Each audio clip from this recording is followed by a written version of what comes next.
উপমহাদেশের কিংবদন্তি সঙ্গীতশিল্পী রুনা লায়লা তার দীর্ঘ ৬০ বছরের সঙ্গীত জীবনে বাংলা, হিন্দি, পাঞ্জাবি, উর্দু, ইংরেজি সহ মোট ১৮টি ভাষায় গান গেয়েছেন। তার কালজয়ী গানগুলোর মধ্যে অন্যতম হল দমাদম মস্তে কালান্দার। অবশেষে জানা গেল গানটি নতুন করে শোনা যাবে কোক স্টুডিও বাংলায়। ১৬ নভেম্বর সন্ধ্যায় প্ল্যাটফর্মটির ইউটিউব চ্যানেলে এটি প্রকাশিত হবে।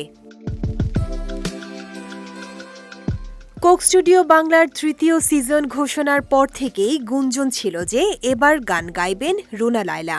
যদিও কর্তৃপক্ষ শুরু থেকে বিষয়টি নিয়ে নীরব ছিল, তবে ২০২৪-এ শিল্পী নিজেই তার অংশগ্রহণের খবরটি নিশ্চিত করলেও গানটি সম্পর্কে কিছুই জানাননি।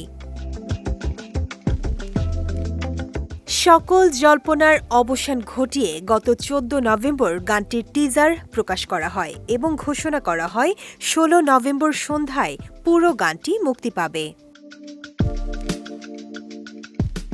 গানটির রেকর্ডিং অনেক আগে সম্পন্ন হলেও কোক স্টুডিও বাংলার কার্যক্রম প্রায় ১ বছর বন্ধ থাকায় এটি প্রকাশ করতে এত সময় লাগল।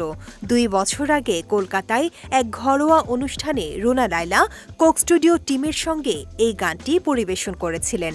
সেই আয়োজনে উপস্থিত ছিলেন কোক স্টুডিও বাংলার মিউজিক কিউরেটর সায়ান চৌধুরী অর্ণব এবং সুরকার শুভেন্দু দাস শুভসহ অনেকেই।